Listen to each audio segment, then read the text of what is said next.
ايه رأيكم بقى في الجمال والحلاوة دي؟ احلى طبق بامية كده، ما شاء الله، باللحمة. تاكليه كده طعمه زي العسل، تاكليه بالهنا والشفا. يلا بينا نشوف طريقة البامية الجميلة دي اتعملت ازاي، ومعاها كده بقى بتنجانية مخللة اللي انا عاملاه معاكم. فيلا بينا نشوف طريقة البامية باللحمة اتعملت ازاي، وايه التركات اللي تخليها طعمها حلو وريحتها تجيب اخر الدنيا. يلا بينا نشوف المقادير. ازيكم حبايبي؟ عاملين ايه؟ اهلا بيكم في قناتي وصفة شيماء. يلا بينا نشوف النهارده الوصفة بتاعتي هتبقى ايه. بس قبل ما ابتدي ما تنسوش اللايك والشير والكومنت الجميل لاصدقائكم وحبايبكم. يلا بينا نصلي على سيدنا محمد عليه افضل الصلاة والسلام، ونشوف هنعمل ايه النهارده. النهارده معايا بامية باللحمة كده، هنشوف طريقتها ازاي.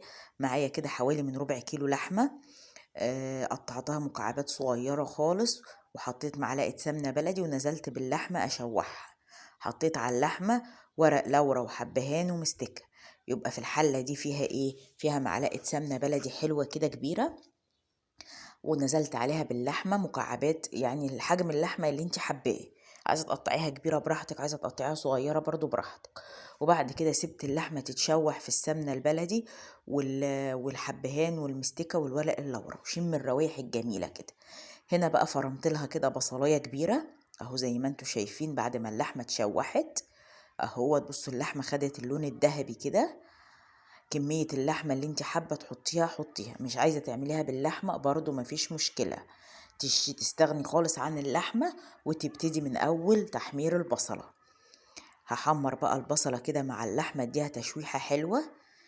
لا إله إلا الله سيدنا محمد رسول الله عليه أفضل الصلاة والسلام. هحط بقى قرن فلفل أخضر بقى، ويا سلام لو يكون حامي. يا رب. هشوح كده بقى اللحمة بالبصل بقرن الفلفل.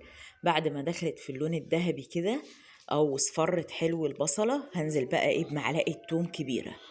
يعني روح البامية التوم والبامية توأمان لا ينفصلوا عن بعض. هشوح بقى ايه التومة حلوة كده وخدت اللون الذهبي مع البصلة. وهبتدي بقى انزل بعصير الطماطم اللي انا فرماه معاكم. اهو كده يا حبايبي، نزلت بقى بعصير الطماطم. بعد ما البصلة اصفرت كده، ما بديهاش اللون البني الغامق عشان ما تعملش حرقان على المعدة. خلاص، هنا بقى البامية غسلتها وسبتها تتصفى حلو، وسبت بقى التسبيكة تتسبك كده واللحمة تستوي فيها. اهو شايفين ان لونها جميل ازاي وريحتها مفحفحة يا جماعة. ريحتها ما شاء الله عليها. يلا بينا بقى نقمعوا البامية او ننضفوها، هي اسمها تقميع. هنا انا المفروض، بصوا دي البامية كبيرة، يعني المفروض البامية تبقى صغيرة. هوريكم الحجم اللي المفروض فيه البامية اللي هي بالطماطم تبقى قد ايه. هنا مفروض ان انا مخرطش البامية كده، بس عشان ولادي ما بيحبوش البامية كبيرة وتكون صحيحة كده. البامية مفروض ما تتخرطش يا جماعة، بتتخرط للويكة بس. لكن انا بعمل عشان خاطر ولادي. هنا بقى دي البامية الصغيرة، مفروض البامية تبقى كلها الحجم ده، وتفتحي لها تشقيها كده من فوق سنة عشان الصلصة تخش جواها وتتغلغل. اهو بصوا بفتحها ازاي بعد ما اقمعها. لكن اللي حجمها كبير شوية بخرطها دواير كده علشان ولادي يرضوا ياكلوها. اهو. لكن مفروض ان انا مخرطهاش تماما خالص زي ما انا بخرطها كده، غير في الويكة بس. خلاص. هبتدي بقى كده اعمل البامية كلها. يا رب يكون قصدي وصل لكم ان انا بخرطها ليه، علشان خاطر ولادي يرضوا ياكلوها. لما بيلاقوها صحيحة كده ما برضوش ياكلوها. هنا بقى الصلصة اتسبكت واللحمة استوت، وريحتها جايبة آخر الدنيا، ريحتها جميلة جدا. هبتدي أنزل بقى بالبامية كده زي ما انتوا شايفين. ما شاء الله. بالهنا والشفا على اللي أكل منها. متنسوش بقى اللايك والشير والكومنت الجميل عشان خاطر قناتنا تكبر أكتر وأكتر. وصفة شيماء. هنا اهو كده بقى هسيبها تتشرب شوية من الصلصة، وبعد كده هزودها حوالي من كوبايتين او 3 مية. اهو كده. بصوا شربت كل الصوص. هبتدي بقى انزل بكوبايتين مية او 3 علشان تستوي فيهم. هقول لكم تاني الطريقة. جبت معلقة سمنة بلدي وشوحت فيها اللحمة كويس، وبعد كده نزلت بورق لورا وحبهان ومستكة.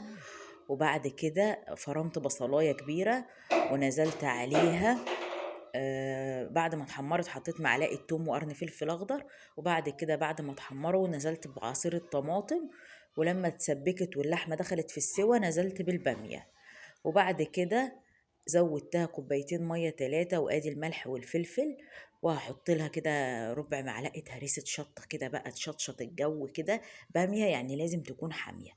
وحطيت بقى هنا التركة التانية اني بتحط لها نص معلقة توم نية، مش متشوحة او طشة او الكلام ده، لا، نص معلقة توم نية وانت رايحة تطفي على البوتاجاز. يعني هي هتاخد غلوة هنا بس ونطفي على البوتاجاز خلاص.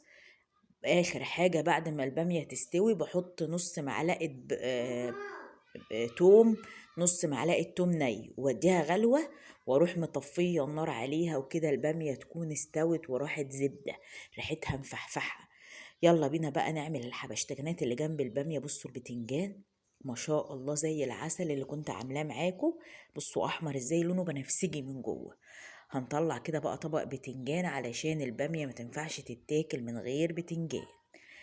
بتنجان كده، وهقطع خيارايه بقى واغرف طبق بامية من اللي قلبكم يحبها. جربوا طريقة البامية هتعجبكم، ما شاء الله طعمها جميل. انا قلت لكم التركات اللي فيها، اللي هي التومة النية اللي في اخر طبخة البامية. ولو مش حابة تخرطيها زي ما انا خرطتها، هي مفروض تكون صحيحة في الصوص بتاعها، بس انا مخرطاها عشان خاطر ولادي يرضوا ياكلوها. يا رب يكون وصفتي عجبتكم وتجربوها، واقول لكم في رعاية الله، وباي باي.